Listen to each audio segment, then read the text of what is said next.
নমস্কার, কেমন আছো সকলে? আশা করছি সকলে খুব ভালো আছো। এদিকে আমরাও কিন্তু বেশ ভালো আছি। তো ভিডিও দেখেই নিশ্চয়ই বুঝতে পেরে গেছো আজকে তোমাদের সামনে আমি কি নিয়ে চলে এসেছি। তো বেশ কিছুদিন আগে আমার এই মিনি কিচেনে তোমাদের একবার খিচুড়ি রান্না করে আর একবার বিরিয়ানি রান্না করে দেখিয়েছিলাম।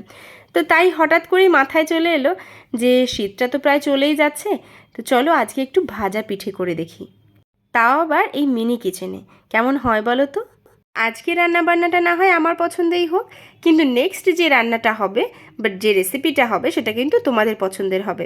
তো অবশ্যই তোমরা কমেন্ট করতে ভুলো না যে নেক্সট ভিডিওতে তোমরা কী রেসিপি দেখতে চাও। ওকে, তো চলো রান্নাবান্না শুরু করা যাক। তো ভাজা পিঠে তৈরি করতে যে জিনিসগুলো লাগে সেগুলো প্রথমে আমরা বের করে নেব। তো টুকটাক আমার ছোট্ট সংসারে যা আছে তার মধ্যেই কিছু কিছু বেছে আমি নিয়ে নিলাম। তারপর নিয়ে নিলাম সুজিটাকে ভিজিয়ে রাখার জন্য একটা ছোট্ট বাউল, তো ছোট্ট বাটি। তো তার মধ্যে দেবো আমরা পরিমাণ মতো সুজি। তো যতটা পরিমাণ আমি বানাবো ভাজা পিঠেটা ঠিক ততটা পরিমাণেই সুজি নিয়ে নিলাম। সুজিটাকে এবার ভালো করে জল দিয়ে বেশ কিছুক্ষণ ভিজিয়ে রেখে দেব। অবশ্যই সেটা কিন্তু আমরা ঢেকে রেখে দেব। তো চলো এবার দেখে নিই যে বেশ কিছুক্ষণ আগে যে আমরা সুজিটাকে ভিজিয়ে রেখেছিলাম তার কি অবস্থা।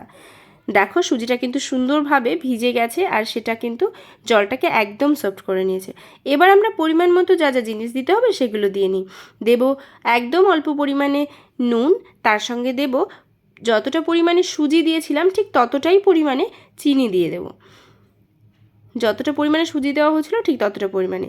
আর যে কোনো জিনিসে চিনি যে জিনিসে ইউজ করা হয় তার মধ্যে কিন্তু লবণ দেওয়াটা মাস্ট, না হলে চিনির টেস্টটা ভালো পাওয়া যায় না। আর ঠিক ততটাই পরিমাণে ময়দা দিয়ে দেব। এবার এই সব জিনিসগুলোকে আমি একটা বড় বাটিতে ট্রান্সফার করে নিয়েছি আর তার মধ্যে জল দিয়ে ভালো করে আমরা ব্যাটারটা তৈরি করে নিচ্ছি।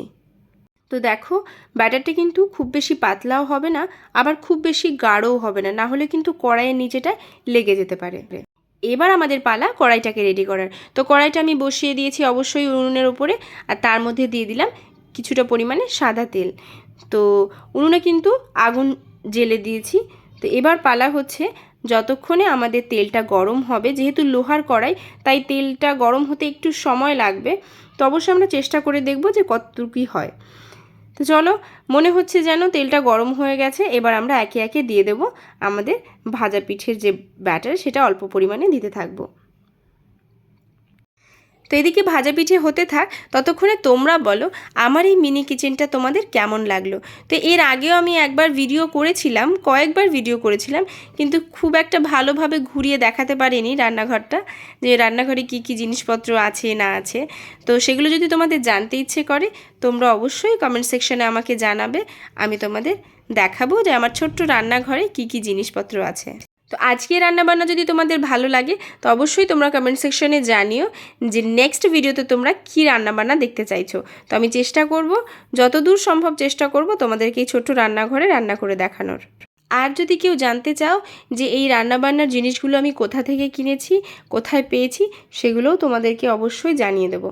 তোমরাও বাড়ি বসেই জিনিসপত্রগুলোকে অনলাইনে অর্ডার করে পেতে পারো। আগেরটা যেহেতু লোহার কড়াই ছিল তাই ভাজা হতে একটু সময় লাগছিল, তাই আমি সঙ্গে সঙ্গেই লোহার কড়াইটাকে চেঞ্জ করে এখানে অ্যালুমিনিয়ামের কড়াইটাকে বসিয়ে দিলাম। এটাতে কিন্তু বেশ ভালো ভাজা হচ্ছে, তোমরা নিজেই দেখো।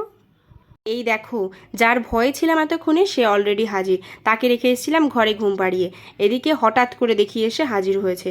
তার ঘুমের টাইম এখনও শেষ হয়নি, তার আগেই সে এসে হাজির হয়েছে। এদিকে যখনই আমি বলছি যে তুমি কি করে বুঝতে পারলে, সে একদম লজ্জায় গদগদ অবস্থা। তো এসেই সে একদম সবজিপাতি নিয়ে বসে গেছে যে আমি সবজি কেটে দিই তো মা তোমাকে, তোমার সুবিধে হবে রান্না করতে। আমিও বললাম যে চলো কি আর বসে এটা ওটা হাতানোর থেকে তাতে বরং সবজি কেটে দিক, তাতেই সুবিধে হবে। তো চলো লেগে পড়েছে আমার বড় রাঁধুনি সবজি কাটতে। দেখো তো খেয়ে দেখো কেমন হয়েছে।